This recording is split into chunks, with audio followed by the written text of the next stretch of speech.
Picture Tottenham Court Road, London. The year is 1814. The slums of St. Giles are cramped, filthy, and teeming with life. Families live in dark basement apartments beneath narrow cobblestone streets. Towering over these crumbling tenements sits the Horseshoe Brewery, an industrial beast owned by Moo and Company. Inside the brewery stands a marvel of 19th century engineering, a colossal wooden vat, 20 feet high, held together by thousands of pounds of massive iron hoops. Inside this single container is a fermenting lake of over 135,000 gallons of thick, dark porter beer. It was a pressure cooker waiting for a spark.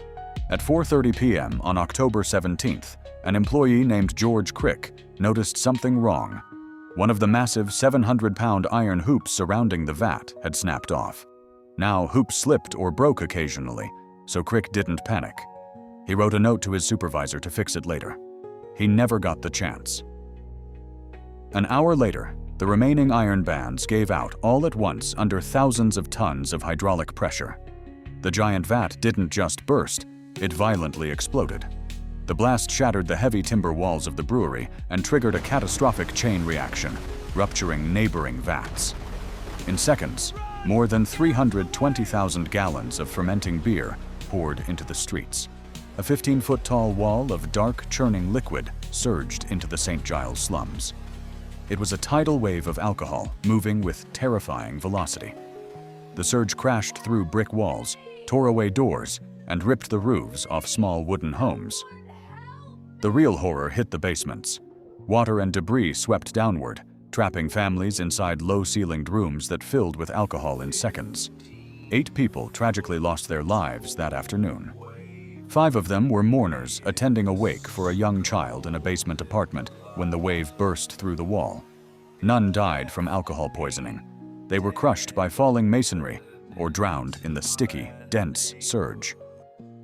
In the hours after the wave receded, London mythmakers claimed thousands of citizens ran out with pots, pans, and boots to drink the free beer off the streets.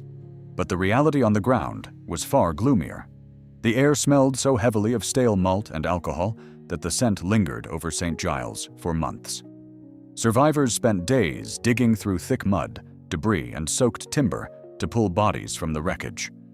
So, who was held responsible for this industrial disaster?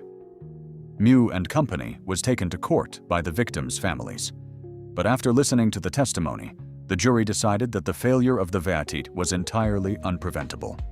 The official verdict: an act of God. Not only did the brewery walk away without paying a single penny in compensation to the victims, but they actually lobbied the British Parliament for a tax refund on the lost beer, and got it. 8 lives lost, an entire neighborhood destroyed, and the brewery walked away with a tax write-off. Easily one of the darkest happy hours in human history.